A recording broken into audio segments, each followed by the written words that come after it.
Good evening. നമുക്ക് ഇന്ന് periodic എലമെന്റ്സിലെ അവരുടെ പീരിയോഡിക് ടേബിളിലുള്ള ഫിസിക്കൽ ആൻഡ് കെമിക്കൽ പ്രോപ്പർട്ടീസിലുള്ള പീരിയോഡിക് ട്രെൻഡ്സ് അതെന്താണെന്ന് ഒബ്സർവ് ചെയ്യാം. ഓക്കെ, അപ്പോ നമ്മള് കഴിഞ്ഞ ക്ലാസ്സിൽ പറഞ്ഞായിരുന്നു, ഒരു പീരിയഡിലോട്ട് പോകും തോറും കെമിക്കൽ റിയാക്ടിവിറ്റി എന്ന് പറയുന്നത് ഗ്രൂപ്പ് 1-ലായിരിക്കും ഹൈ ആയിട്ടുള്ളത്, അല്ലെ? ഗ്രൂപ്പ് 1 മെറ്റൽസ് ആണ് എന്ത് മോർ റിയാക്റ്റീവ്. ഇനി നമ്മൾ പീരിയഡോട്ട് പോകും തോറും അവരുടെ മിഡിലിൽ എത്തുമ്പോൾ അവരുടെ റിയാക്ടിവിറ്റി എന്ത് ചെയ്യാൻ തുടങ്ങും? കുറയാൻ തുടങ്ങും. ഓക്കെ, ദെൻ അവർ ഗ്രൂപ്പ് 17 ആയിട്ട് എത്തുമ്പോൾ അവരുടെ റിയാക്ടിവിറ്റി അഗെയിൻ ഇൻക്രീസ് ചെയ്യും. അപ്പോൾ അവർ റിയാക്റ്റീവ് ആവാനുള്ള കാരണം എന്താണ്? അവർക്ക് കംപ്ലീറ്റ് ആയിട്ടുള്ള ഇലക്ട്രോണിക് കോൺഫിഗറേഷൻ അറ്റൈൻ ചെയ്യണം. അതിനുവേണ്ടിയാണ് അവർ റിയാക്ഷനിൽ പങ്കെടുക്കുക. അപ്പൊ ഗ്രൂപ്പ് 1 മെറ്റൽസ് എന്ന് പറയുന്നത് അവരുടെ 1 ഇലക്ട്രോൺ ലോസ് ചെയ്തിട്ട് അവർക്ക് കംപ്ലീറ്റ്ലി ഫിൽഡ് ആയിട്ടുള്ള കോൺഫിഗറേഷനിൽ എത്താൻ അവർക്കുള്ള ടെൻഡൻസി കൂടുതലാണ്. സോ അവർ ഗ്രൂപ്പ് 1 മെറ്റൽസ് ഹൈലി റിയാക്റ്റീവ് ആയിരിക്കും. But in the case of D block elements നമ്മൾ മിഡിലോട്ട് വരുമ്പോൾ അവരുടെ ആ ഒരു ടെൻഡൻസി എന്ന് പറയുന്നത് റിയാക്ഷനിൽ പങ്കെടുക്കാനുള്ള ടെൻഡൻസി കുറഞ്ഞു വരുന്നു. They are less reactive than group 1. Then നമ്മൾ ഗ്രൂപ്പ് 17 പോകുമ്പോൾ ഗ്രൂപ്പ് 17 ഒക്കെ ആവുമ്പോൾ അവർക്ക് 1 ഇലക്ട്രോൺ ഗെയിൻ ചെയ്ത് കഴിഞ്ഞാൽ കംപ്ലീറ്റ് ഇലക്ട്രോണിക് കോൺഫിഗറേഷൻ അറ്റൈൻ ചെയ്യാം. സോ അവരും അപ്പൊ എന്ത് ചെയ്യാൻ നോക്കും?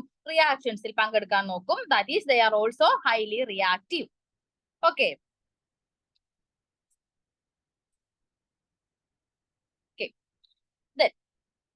അപ്പോ നമ്മൾ പീരിയഡിലെ കാര്യം അതാണ് പറഞ്ഞത്. ഇനി ഒരു ഗ്രൂപ്പിലോട്ട് പോകും തോറും ഡൗൺ ദ ഗ്രൂപ്പിലോട്ട് പോകും തോറും റിയാക്ടിവിറ്റി ഇൻക്രീസ് ചെയ്യുവാണ് ചെയ്യുന്നത്. In the case of alkali metals, നമ്മുടെ ആൽക്കലി മെറ്റൽസ് ആയുള്ള ഗ്രൂപ്പ് 1-ലാണ് ഡൗൺ ദ ഗ്രൂപ്പിലോട്ട് പോകും തോറും അവരുടെ റിയാക്ടിവിറ്റീസ് എന്ത് ചെയ്യും? ഇൻക്രീസ് ചെയ്യും. എന്നാൽ നോൺ മെറ്റൽസിന്റെ കേസിൽ, അതായത് ഹാലജൻസിന്റെ കേസിൽ, ഗ്രൂപ്പ് 17-ന്റെ കേസിൽ അവരുടെ റിയാക്ടിവിറ്റി എന്ത് ചെയ്യുവാണ്?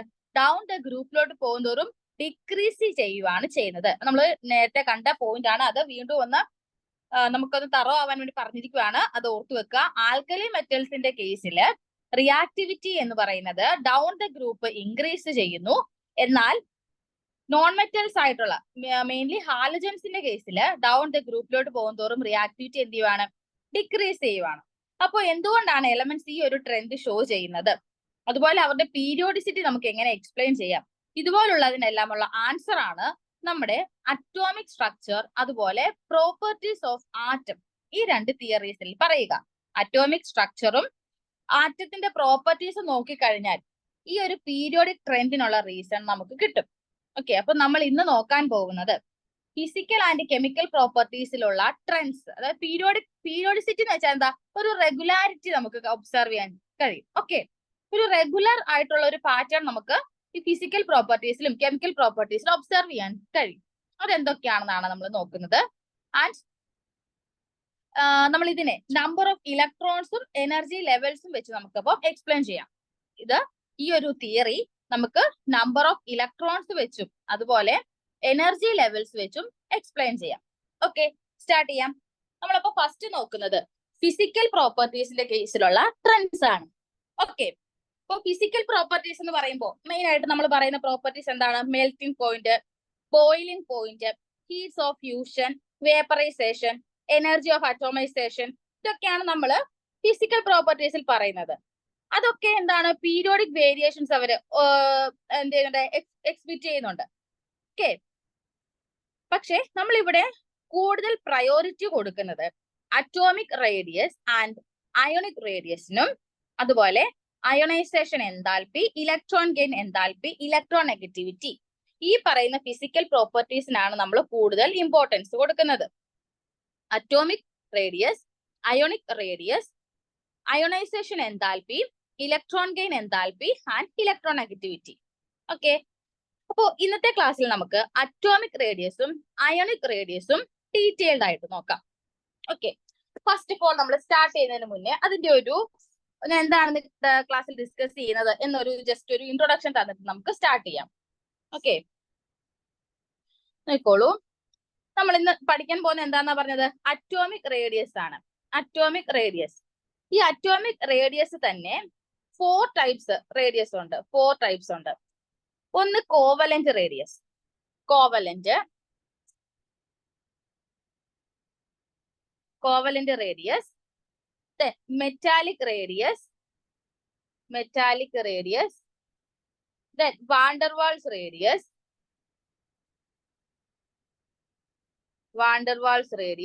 Last one ionic radius. ഇങ്ങനെ 4 ടൈപ്പ് റേഡിയസ് ആണ് നമുക്കുള്ളത്. Covalent radius, metallic radius, van der Waals radius and ionic radius. Okay അല്ലേ? ഇതില് നമ്മുടെ ഈ ഒരു ടോപ്പിക്കിൽ നമുക്ക് ഇമ്പോർട്ടന്റ് ആയിട്ടുള്ളത് കോവലന്റ് റേഡിയസും മെറ്റാലിക് റേഡിയസും ആണ്.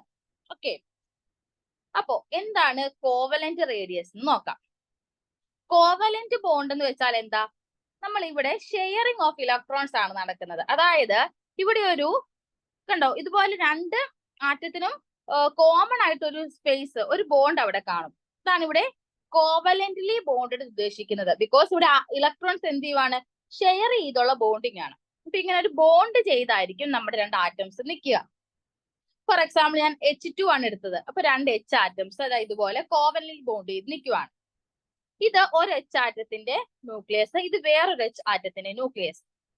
ഈ 2 ന്യൂക്ലിയസിന്റെയും ഇൻ ബിറ്റ്വീൻ ആയിട്ടുള്ള ഡിസ്റ്റൻസിനെയാണ് നമ്മൾ കോവലന്റ് റേഡിയസ് എന്ന് പറയുക. അതായത് ഈ 2 ആറ്റത്തിന്റെ ഇന്റർന്യൂക്ലിയർ ഡിസ്റ്റൻസ് ആണ് D. 2 ന്യൂക്ലിയസ് തമ്മിലുള്ള ഡിസ്റ്റൻസ് ആണ് D. അതിന്റെ ബൈ 2 ഹാഫ് എടുക്കുന്നതാണ് നമ്മുടെ എന്ത്? കോവലന്റ് റേഡിയസ് എന്ന് പറയുന്നത്. ഓക്കെ അല്ലേ? ഈ കോവലന്റ് റേഡിയസ് നമ്മൾ മെയിൻ ആയിട്ടും നോൺ മെറ്റൽസിന്റെ കേസിലാണ് പറയുക. നോൺ മെറ്റൽസിനാണ് നമ്മൾ കൂടുതലും കോവലന്റ് റേഡിയസ് കണ്ടുപിടിക്കുന്നത്. ഓക്കെ, ഇനി നെക്സ്റ്റ് നമ്മുടെ റേഡിയസ് എന്ന് പറയുന്നത് മെറ്റാലിക് റേഡിയസ് ആണ്.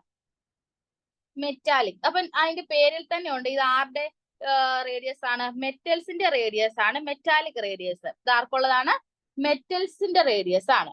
ഓക്കെ, മെറ്റൽസിന്റെ ഇവിടെ എന്ന് വെച്ചാല് ഇവര് മെറ്റൽസ് എന്ന് വെച്ചാൽ കംപ്ലീറ്റ് ഇലക്ട്രോൺസിനെ ഒന്നെങ്കിൽ കംപ്ലീറ്റ് കൊടുക്കും അല്ലെങ്കിൽ ഇലക്ട്രോൺസിനെ വാങ്ങും. ഇവിടെ ഒരു ഷെയറിംഗ് എന്ന് പറഞ്ഞൊരു കാര്യമില്ല.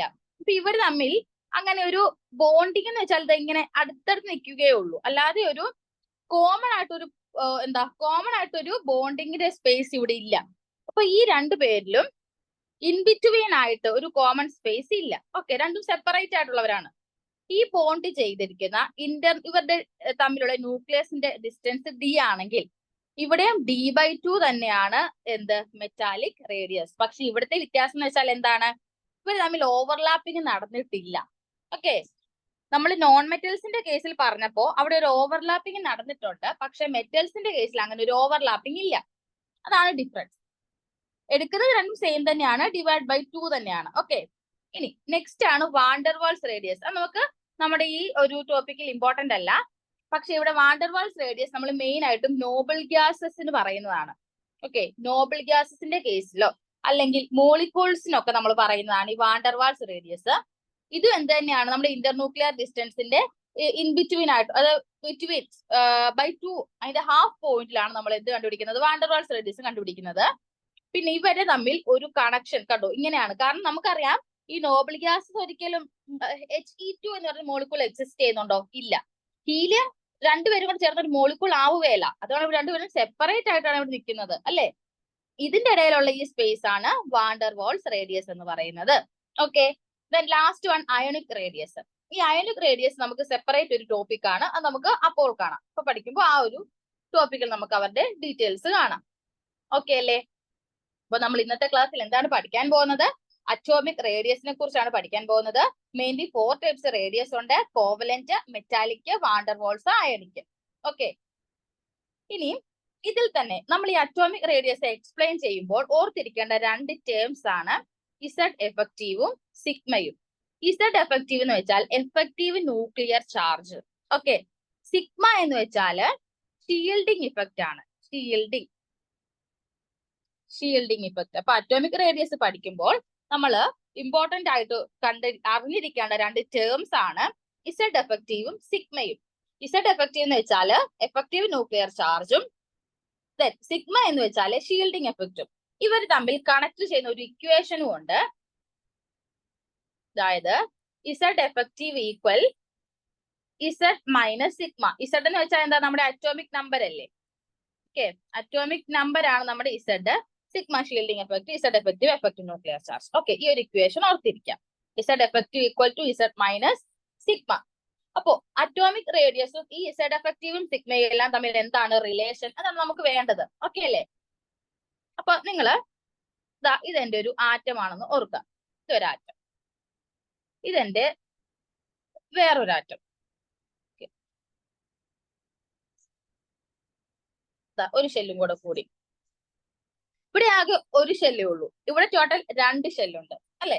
ഇതാണ് എന്റെ ഒരു ആറ്റം. ഇത് നമ്മൾ നോക്കുമ്പോ ഇവിടെ നമ്പർ ഓഫ് ഷെല്ല് എന്ത് ചെയ്യുക, കൂടി കൂടി പോവുക അല്ലെ? നമ്മൾ ഡൗൺ ദ ഗ്രൂപ്പിലെ കാര്യം നിങ്ങൾ നോക്കട്ടെ. ഗ്രൂപ്പിൽ നമ്മൾ താഴോട്ട് പോകും തോറും പുതിയ ഷെല്ലിൽ ഇലക്ട്രോൺസ് ഫില്ല് ചെയ്ത് പോവുകയാണ്. നമ്മളത് ഇന്നലെ നമ്മൾ കണ്ടായിരുന്നു, പീരിയോഡ് ഇലക്ട്രോണിക് കോൺഫിഗറേഷനും ഗ്രൂപ്പിലെ ഇലക്ട്രോണിക് കോൺഫിഗറേഷൻ നോക്കിയപ്പോ അല്ലെ?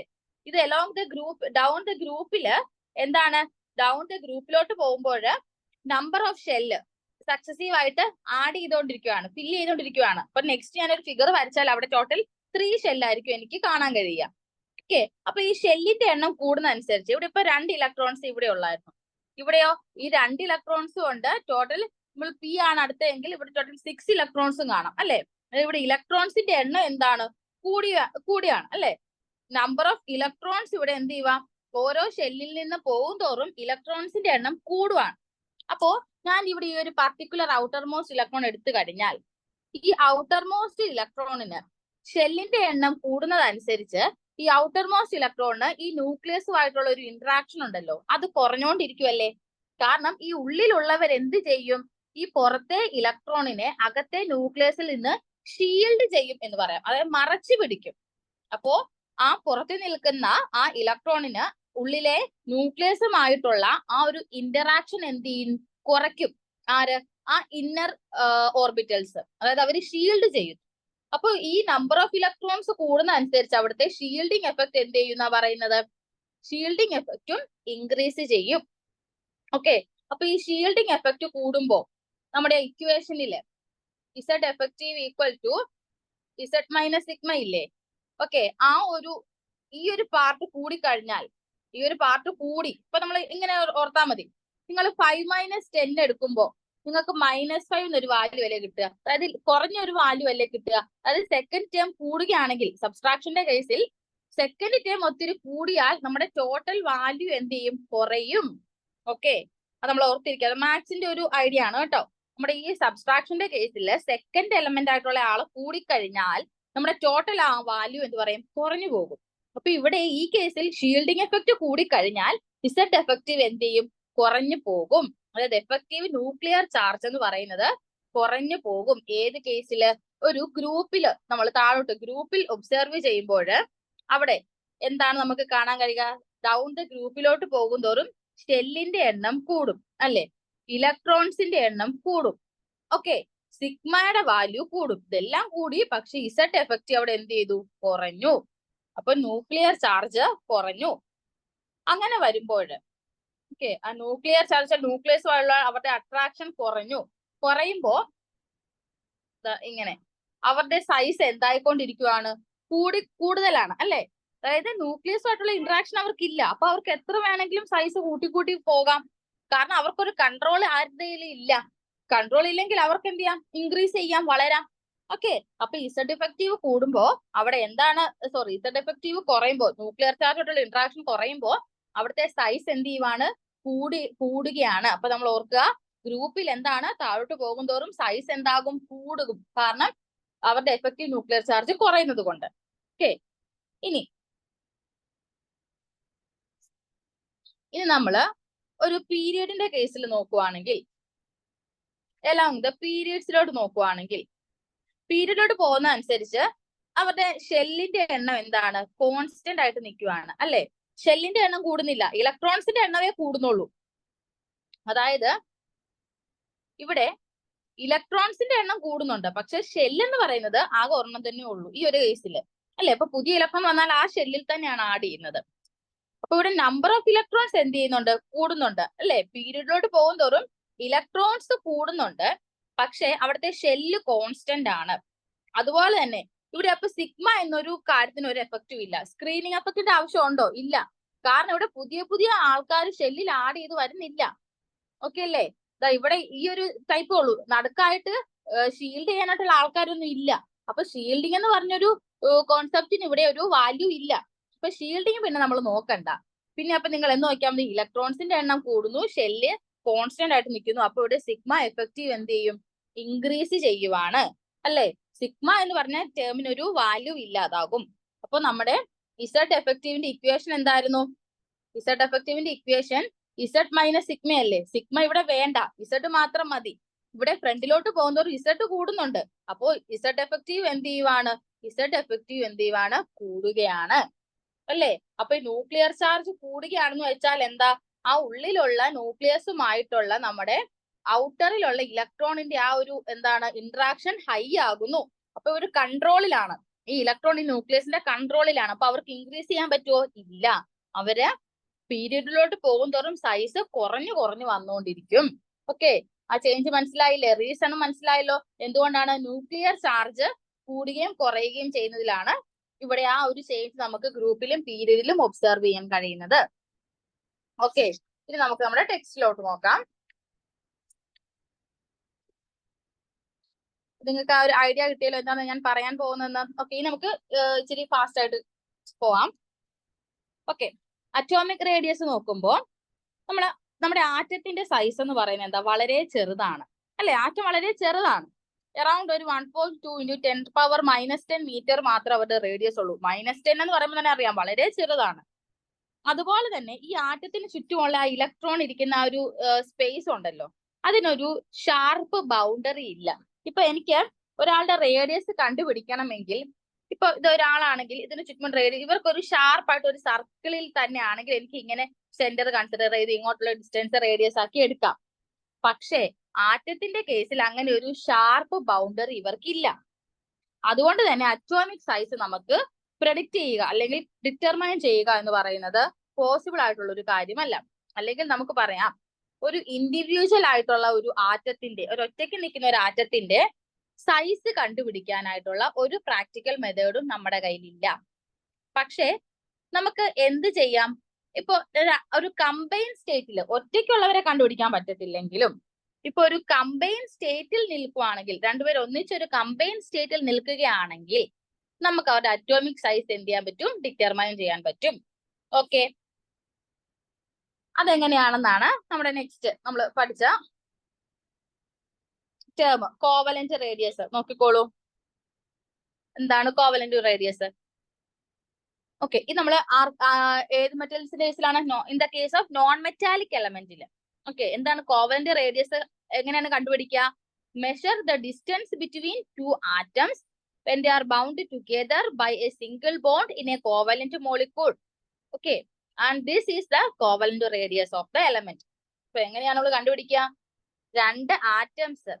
രണ്ട് ആറ്റംസ് ഒരു സിംഗിൾ ബോണ്ടുമായിട്ട് കണക്ട് ചെയ്തിരിക്കുകയാണ്.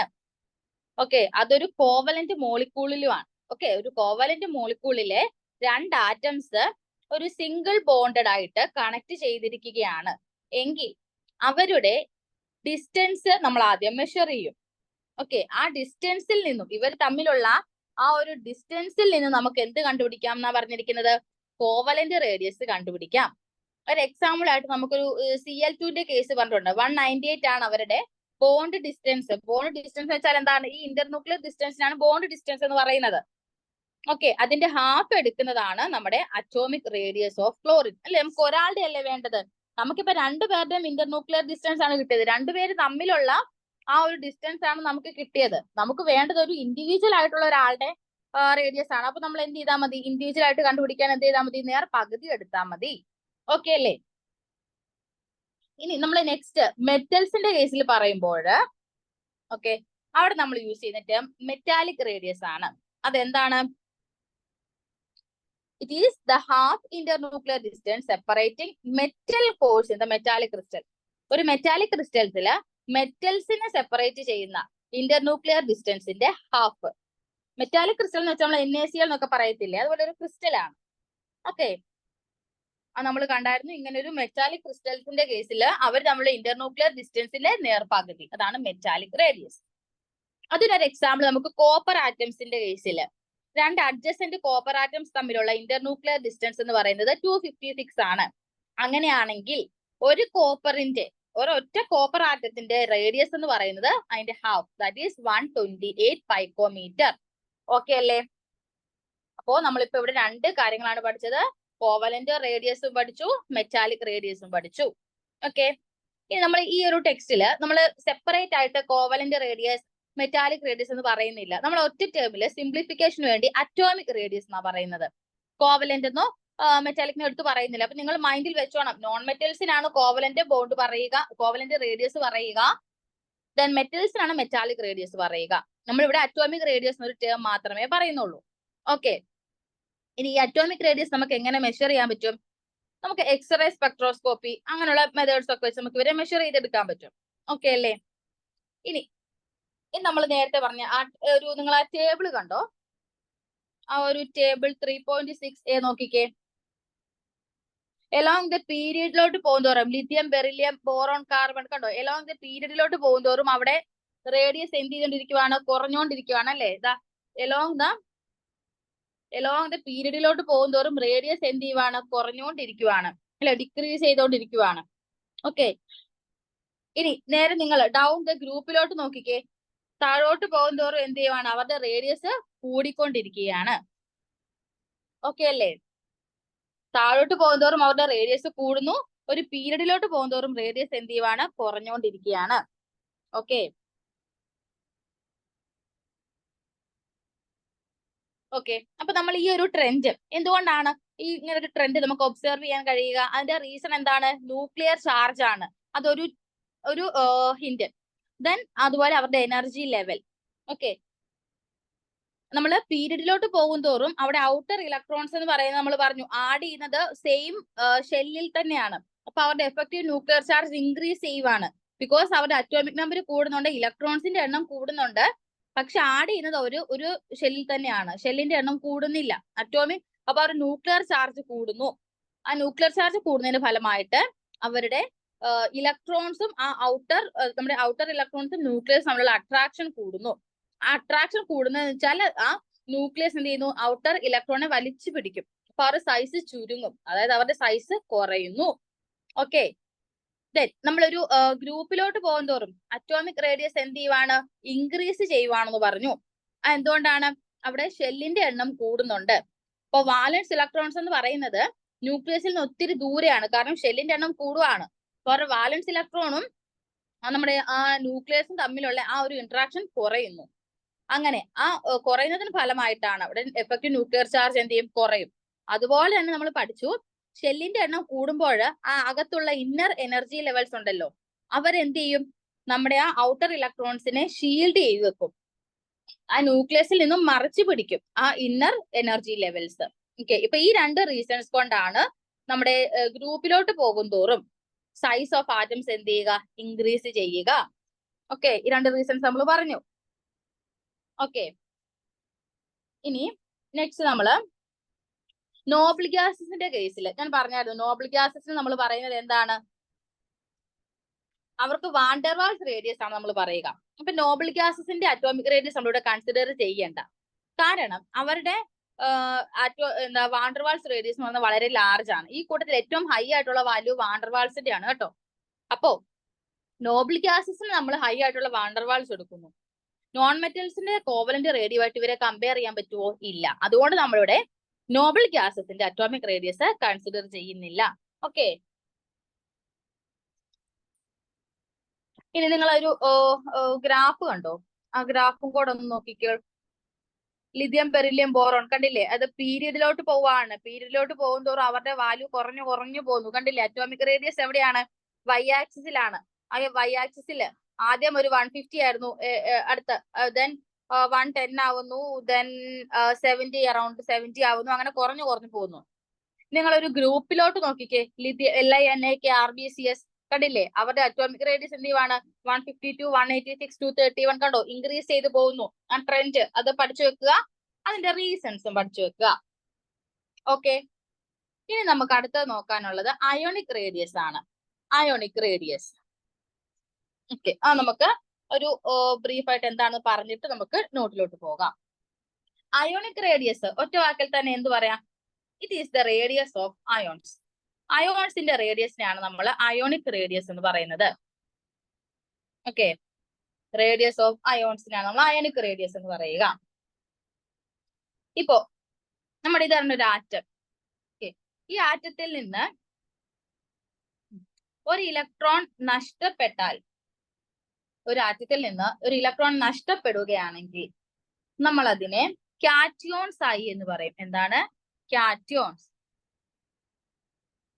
ഇനി ഒരു ആറ്റത്തിലോട്ട് ഇലക്ട്രോൺ എൻ്റർ ചെയ്താൽ അവർ എന്തായിട്ട് മാറും? ആനിയോൺ ആയിട്ട് മാറും. അതൊക്കെ അറിയാലോ. ഇലക്ട്രോൺ പോയാൽ അത് കാറ്റിയോൺ, ലോസ് ഓഫ് ഇലക്ട്രോൺ ആണെങ്കിൽ അത് കാറ്റിയോൺ. അപ്പൊ അവിടുത്തെ ഇലക്ട്രോൺസിന്റെ എണ്ണം എന്ത് ചെയ്യാണ്? കുറവാണ്. ലോസ് അല്ലേ, ലോസ് ഓഫ് ഇലക്ട്രോൺ. ഇനി ആനോൺ എന്ന് പറയുമ്പോൾ ഗെയിൻ ഓഫ് ഇലക്ട്രോൺസ്, അവിടുത്തെ ഇലക്ട്രോണിന്റെ എണ്ണം എന്ത് ചെയ്യാണ്? ഇൻക്രീസ് ചെയ്യുവാണ്. ഇലക്ട്രോണിന്റെ എണ്ണം അവിടെ ഇൻക്രീസ് ചെയ്തു. ഓക്കെ, ഇത് നമ്മൾ മെറ്റൽ നോൺ മെറ്റൽ ആ ഒരു കേസിൽ പറയുവാണെങ്കിൽ നിങ്ങൾ സോഡിയം എടുക്കുക. സോഡിയത്തിന് ഔട്ടർ മോസ്റ്റ് 1s1, S1 ആണ് അവരുടെ എണ്ണ്, എന്തെങ്കിലും എണ്ണ ആയിക്കോട്ടെ, NS1. സോഡിയം എന്താണ്? ഒരു മെറ്റൽ ആണ്. അപ്പൊ മെറ്റൽസ് കൂടുതലും പ്രിഫർ ചെയ്യുന്നത് എന്താണ്? ഇലക്ട്രോൺസിനെ ലോസ് ചെയ്തിട്ട് കാറ്റിയോൺസ് ആയി മാറാനാണ് അവർ കൂടുതലും പ്രിഫർ ചെയ്യുക. എന്നാൽ നിങ്ങൾ ക്ലോറിൻ എടുക്കുക. ക്ലോറിൻ ഒരു നോൺ മെറ്റൽ അല്ലേ? ഈ ക്ലോറിന് അവരുടെ ഔട്ടർ കോൺഫിഗറേഷൻ NP5 ആണ്. അപ്പൊ ഒരു ഇലക്ട്രോൺ ആഡ് ചെയ്താൽ കൊള്ളാമെന്നാണ് അവർ നോക്കുക, അല്ലെ? അപ്പൊ അവർ ഇലക്ട്രോൺസിനെ ഗെയിൻ ചെയ്യാനാണ് നോക്കുക. അപ്പൊ നോൺ മെറ്റൽസ് എല്ലാം എന്തായിരിക്കും? ഇലക്ട്രോണിനെ ഗെയിൻ ചെയ്തിട്ട് ആനിയോൺ ആയിട്ട് മാറാനാണ് ശ്രമിക്കുക. ഇലക്ട്രോണിനെ ഗെയിൻ ചെയ്തിട്ട് ആനിയോൺ ആയിട്ട് മാറാനാണ് ആര് ശ്രമിക്കുക? നോൺ മെറ്റൽസ് ശ്രമിക്കുക. ഓക്കെ, ഇത് നമ്മൾ Na+ഉം Cl- കാര്യം പറഞ്ഞു, അല്ലെ? Na+ ആകും, Cl ആകും. അങ്ങനെ ഒരു ക്രിസ്റ്റൽ ഫോം ചെയ്തു, NaCl ക്രിസ്റ്റൽ. ഓക്കെ, ഇനി നമ്മൾ നോക്കേണ്ടത് ഇപ്പോ ഇത് 3 ഷെല്ലുള്ള ഒരു ആറ്റമാണ്. ഇതില് ഒരു ഇലക്ട്രോൺ പോയി കഴിഞ്ഞാൽ അത് 2 ഷെല്ലായിട്ട് മാറി. ഓക്കെ അല്ലേ? 3 എന്നുള്ളത് 2 ഷെല്ലായി. അപ്പൊ ഇവിടെ ഷെല്ലിന്റെ എണ്ണം എന്ത് ചെയ്തു? കുറഞ്ഞു. ഷെല്ലിന്റെ എണ്ണം കുറയുമ്പോൾ അവിടെ എന്താ സംഭവിക്കുക? അവരുടെ എഫക്റ്റീവ് ന്യൂക്ലിയർ ചാർജ് എന്ത് ചെയ്യും?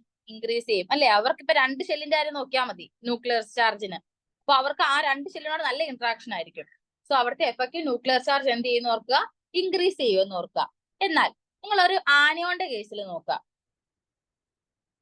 ആനിയോന്റെ കേസ് എന്ന് പറയുമ്പോൾ ഇലക്ട്രോൺസിനെ അവര് പ്ലസ് ചെയ്യുവാണ്, ആഡ് ചെയ്യുവാണ്. അപ്പൊ പുതിയ ഷെല്ലിലോട്ടാണ് ആഡ് ചെയ്യുന്നതും കൂടെ വെക്കുക. ഇപ്പൊ 3 ഷെല്ലിൽ നിന്ന് അവരിപ്പോ 4 ഷെല്ലായിട്ട് മാറി, അല്ലെ? അപ്പൊ ഷെല്ലിന്റെ എണ്ണം എന്ത് ചെയ്തു?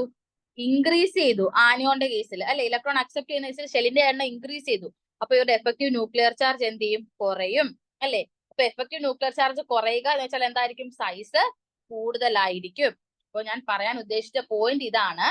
ഇലക്ട്രോൺസിനെ ഗെയിൻ ചെയ്യുന്നവർക്ക്, അതായത് ആരാണ്? ആനിയോൺസിന് അവരുടെ പേരന്റ് ആറ്റത്തിനേക്കാളും സൈസ് എന്തായിരിക്കും? കൂടുതലായിരിക്കും. എന്നാൽ ഇലക്ട്രോൺസിനെ ലോസ് ചെയ്യുന്ന കാറ്റിയോൺസിന് അവരുടെ പേരന്റിനെ വെച്ച് നോക്കുമ്പോൾ സൈസ് കുറവായിരിക്കും, അല്ലെ? ഇലക്ട്രോൺസ് പോയി കഴിഞ്ഞാൽ അവര് ന്യൂക്ലിയസുമായിട്ടുള്ള ഇന്ററാക്ഷൻ കൂടുതലായിരിക്കും. ഇലക്ട്രോൺ കിട്ടിക്കഴിഞ്ഞാൽ ഇന്ററാക്ഷൻ കുറയും. കാരണം നോക്കാൻ ഒരുപാട് പേരാകും. അപ്പൊ അവരുടെ കൺട്രോൾ അങ്ങ് വിട്ടുപോകും, ആരുടെ? ന്യൂക്ലിയർ ചാർജിന്റെ. ഓക്കെ അല്ലേ? ആ ഒരു പോയിന്റ് കൂടെ മൈൻഡിൽ വെക്കുക. വേറൊരു കാര്യം കൂടെ, സോഡിയം Na+ ആകുമ്പോൾ അവർക്കുണ്ടാകുന്ന ചേഞ്ച് എന്തൊക്കെയാണ്? സോഡിയത്തിന് അറ്റോമിക് നമ്പർ എന്താ? 11. അറ്റോമിക് നമ്പർ തന്നെയല്ലേ number of protons? Atomic number തന്നെയാണോ നമ്പർ ഓഫ് ഇലക്ട്രോൺസും? എന്നാൽ Na+ ആവുമ്പോൾ ഇലക്ട്രോണിന്റെ എണ്ണം കുറയും, പക്ഷേ പ്രോട്ടോണിന്റെ എണ്ണത്തിന് ഒരു ചേഞ്ചും വരുവേല. ഓക്കെ അല്ലേ? അപ്പൊ ഇവിടെ ന്യൂക്ലിയർ ചാർജ് എന്ന് പറയുന്നത് പ്രോട്ടോണിനെ വെച്ചാണ് നമ്മൾ പറയുന്നത്.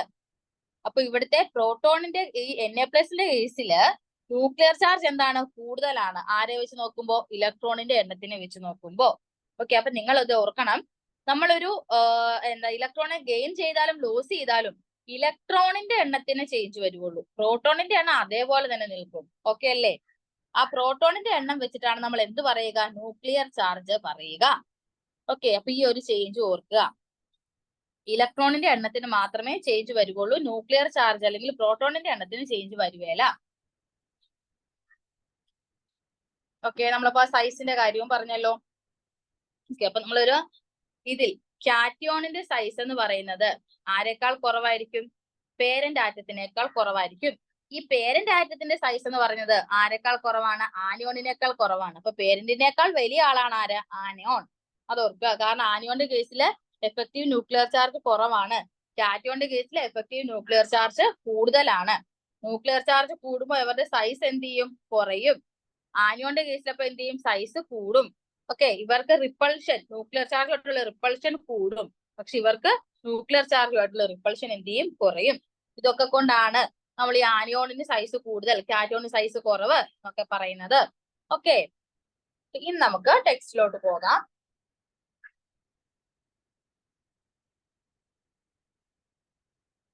ഓക്കെ, നോക്കിക്കോളൂ. Ionic radius. നമ്മുടെ ആറ്റത്തിൽ നിന്ന് ഒരു ഇലക്ട്രോൺ ലോസ് ചെയ്ത് കഴിഞ്ഞാൽ അത് എന്തായിട്ട് മാറും? കാറ്റിയോൺ ആയിട്ട് മാറും. ഇലക്ട്രോൺ ഗെയിൻ ചെയ്താൽ അവർ ആനിയോൺ ആയിട്ട് മാറും. നമ്മളിപ്പോ കണ്ടതാണ്. ഇനി എങ്ങനെയാണ് ഒരു അയോണിക് റേഡി നമുക്ക് മെഷർ ചെയ്യാൻ കഴിയുക? അതാണ് നമ്മൾ ഇനി പറയാൻ പോകുന്നത്. എങ്ങനെയാണ്? How to measure ionic radius? It can be estimated by measuring distance between cation and anions in ionic crystal. ഒരു അയോണിക് ക്രിസ്റ്റലില്, അതായത് NaCl എന്ന് പറയുന്ന അയോണിക് ക്രിസ്റ്റലില് കാറ്റിയോൺസും ആനിയോൺസും തമ്മിലുള്ള ഡിസ്റ്റൻസ് ഉണ്ടല്ലോ, അതാണ് നമ്മുടെ അയോണിക് റേഡിയസ്. ഇതെന്റെ കാറ്റിയോൺ, ഓക്കെ, ഇതെന്റെ കാറ്റിയോൺ, ഇതെന്റെ ആനിയോൺ ആണെങ്കിൽ പ്ലസ്, ഇത് മൈനസ് ആണെങ്കിൽ ഇവർ തമ്മിലുള്ള ഡിസ്റ്റൻസ് ആണ് എന്ത്? അയോണിക് റേഡിയസ് എന്ന് പറയുന്നത്. ഓക്കെ അല്ലേ? ഓക്കെ, നെക്സ്റ്റ് ഇനി നമ്മൾ പറഞ്ഞു എന്താ?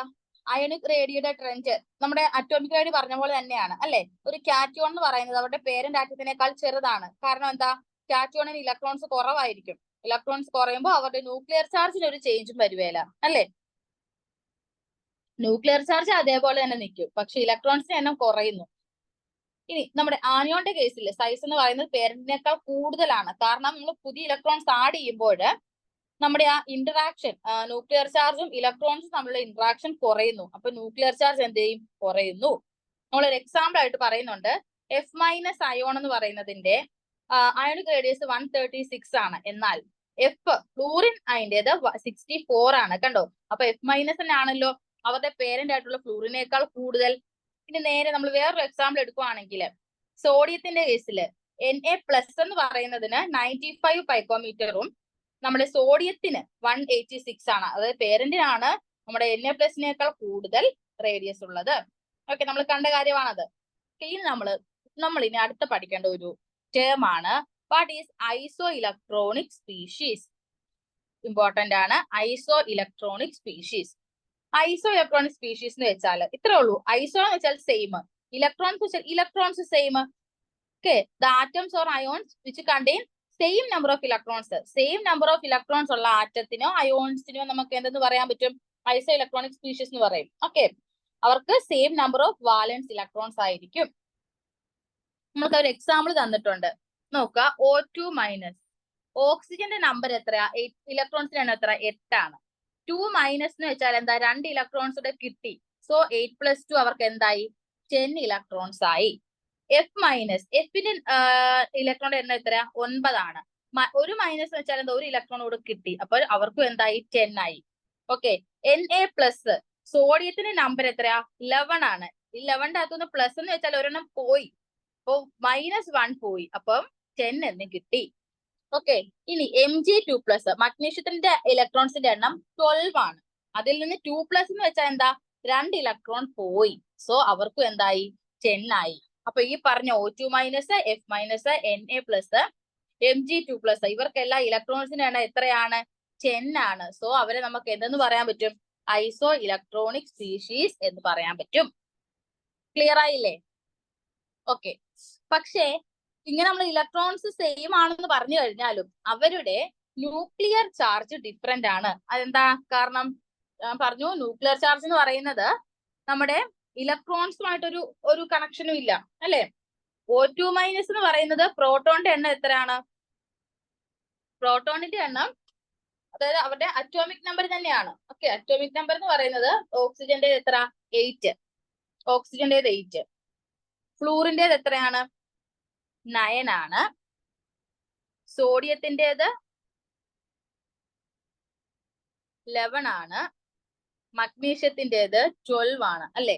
ഇതിൽ ഈ ഇസഡ് തന്നെയാണ് അവരുടെ എന്തും ന്യൂക്ലിയർ ചാർജും. ഇലക്ട്രോൺസ് അല്ല നമ്മൾ പറയുന്നത്, ന്യൂക്ലിയർ ചാർജിന്റെ കേസ് ആണ്. അപ്പൊ ഇവർക്കെല്ലാം ന്യൂക്ലിയർ ചാർജ് ഡിഫറെന്റ് ആ. ഇലക്ട്രോൺസിന്റെ എണ്ണം എല്ലാവർക്കും 10 ആണ്, ഇലക്ട്രോൺസ് എല്ലാവർക്കും 10 ആണ്. പക്ഷേ ന്യൂക്ലിയർ ചാർജ് എല്ലാവർക്കും ഡിഫറെന്റ് ആണ് അല്ലേ. അതാണ് പറഞ്ഞിരിക്കുന്നത്, ഇവരുടെ നമ്പർ ഓഫ് ഇലക്ട്രോൺസ് സെയിം ആണ്, but their nuclear charge different. ഇപ്പൊ ന്യൂക്ലിയർ ചാർജ് ഡിഫറെന്റ് ആണെങ്കിൽ അവരുടെ റേഡിയസും എന്തായിരിക്കും, ഡിഫറെന്റ് ആയിരിക്കും അല്ലെ. ന്യൂക്ലിയർ ചാർജും റേഡിയസും അല്ലേ റിലേഷൻ. അപ്പോ ന്യൂക്ലിയർ ചാർജ് ചേഞ്ച് ചെയ്താൽ ഇവരുടെ റേഡിയസ് എന്ത് ചെയ്യും, ഓഫ് കോഴ്സ് ചേഞ്ച് ചെയ്യും, റേഡിയസും ചേഞ്ച് ചെയ്യും അല്ലെ. അപ്പോ ഇതിൽ തന്നെ നമുക്ക് ഏറ്റവും കൂടുതൽ ന്യൂക്ലിയർ ചാർജ് ഉള്ളത് ആരാണ്, മഗ്നീഷ്യത്തിനാണ് ഏറ്റവും കൂടുതൽ ന്യൂക്ലിയർ ചാർജ് ഉള്ളത്. അപ്പോ ഏറ്റവും കൂടുതൽ ന്യൂക്ലിയർ ചാർജ് ഹൈ ആവുക എന്ന് വെച്ചാൽ അവർ തമ്മിലുള്ള ഔട്ടർ ഇലക്ട്രോണും ന്യൂക്ലിയസും ഇന്ററാക്ഷൻ ഹൈ ആവുക എന്നാണ്. അപ്പൊ അടുത്ത് പിടിച്ചു വെക്കും. അപ്പൊ ഇവർക്കാണ് ഏറ്റവും സൈസ് കുറവുള്ളത്. ഓക്കെ, ഇതിൽ ഏറ്റവും സൈസ് കൂടുതൽ ആർക്കാണ്, ന്യൂക്ലിയർ ചാർജ് ഏറ്റവും കുറഞ്ഞ ആൾക്ക്, അതാർക്കാ, O2 മൈനസിനാണ് ന്യൂക്ലിയർ ചാർജ് ഏറ്റവും കുറവ്. അപ്പൊ ന്യൂക്ലിയർ ചാർജ് ഏറ്റവും കുറവാണെങ്കിൽ അവർക്ക് ലെസ് ഇന്ററാക്ഷൻ ആണ്, so they are large in size. Okay, അപ്പൊ നമുക്ക് ജനറൽ ആയിട്ട് എന്ത് പറയാൻ പറ്റും, ആനിയോൺസിൻ്റെത് ലാർജർ റേഡിയസ് ആയിരിക്കും. ആനിയോൺസിൽ തന്നെ നമ്പർ ഓഫ് ഇലക്ട്രോൺസ് അല്ലെങ്കിൽ നെഗറ്റീവ് ചാർജ് കൂടുതലുള്ള ആള്, ഇവിടെ 1 മൈനസും ഉണ്ട് 2 മൈനസും ഉണ്ട്, അതിൽ തന്നെ നെഗറ്റീവ് ചാർജ് ഗ്രേറ്റർ ആയിട്ടുള്ളവർക്കായിരിക്കും സൈസ് ഏറ്റവും കൂടുതൽ. എന്നാൽ നേരെ തിരിച്ച് കാറ്റിയോൺസിന്റെ കേസിൽ പോസിറ്റീവ് ചാർജ് ഏറ്റവും കൂടുതലുള്ളവർക്കായിരിക്കും ഏറ്റവും സ്മോളർ സൈസ് അല്ലെ. പോസിറ്റീവ് ചാർജ് കൂടുതലാവുക എന്ന് വെച്ചാൽ 2+, 3+ നോക്കുക. 3+ എന്ന് പറയുമ്പോൾ 3 ഇലക്ട്രോൺ പോയി, 2+ൽ 2 പോയുള്ളൂ. അപ്പൊ 3 ഇലക്ട്രോൺ പോകുമ്പോഴത്തേനും അത്രയും അട്രാക്ഷൻ കൂടുവാണ്, അപ്പൊ അത്രയും തീരെ ചെറുതാവുകയാണ്. ഓക്കെ, അപ്പോ ഗ്രേറ്റർ നെഗറ്റീവ് ചാർജ് ഉള്ള ആനിയോണിനായിരിക്കും എന്താ സൈസ് കൂടുതൽ. ഓക്കെ, ഇനി നേരെ തിരിച്ചു പറയുവാണെങ്കിൽ ഗ്രേറ്റർ പോസിറ്റീവ് ചാർജ് ഉള്ള കാറ്റിയോൺസിനായിരിക്കും സൈസ് തീരെ കുറവ്. ഓക്കെ, നമുക്കൊരു പ്രോബ്ലം നോക്കുമ്പോൾ അത് കുറച്ചും കൂടെ ക്ലിയർ ആകും.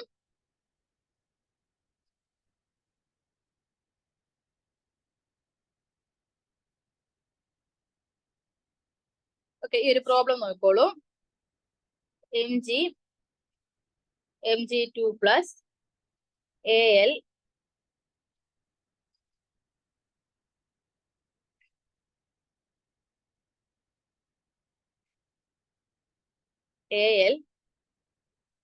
Al3 plus. ഓക്കെ, ഇതിൽ ഒരു കാര്യം കൂടെ നിങ്ങൾ ഓർക്കുക, നമ്മള് മഗ്നീഷ്യവും അലുമിനിയവും, മഗ്നീഷ്യം ഇവിടെ അലുമിനിയം ഇവിടെ, അതായത് ഒരു പീരീഡിലെ ആൾക്കാരാണ് കേട്ടോ. അപ്പൊ ഫസ്റ്റ് കിടക്കുന്നത് മഗ്നീഷ്യം, പിന്നെ നെക്സ്റ്റ് പോകുന്ന ആളാണ് അലുമിനിയം.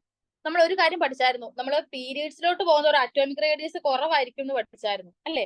അപ്പൊ മഗ്നീഷ്യം ആണോ അലുമിനിയം ആണോ ചെറുത്, അലുമിനിയം ആണ് ചെറുത് അല്ലെ. പീരീഡ്സിലോട്ട് പോകുന്നതോറും അവരുടെ അറ്റോമിക് റേഡിയസ് എന്ത് ചെയ്യും, കുറയും.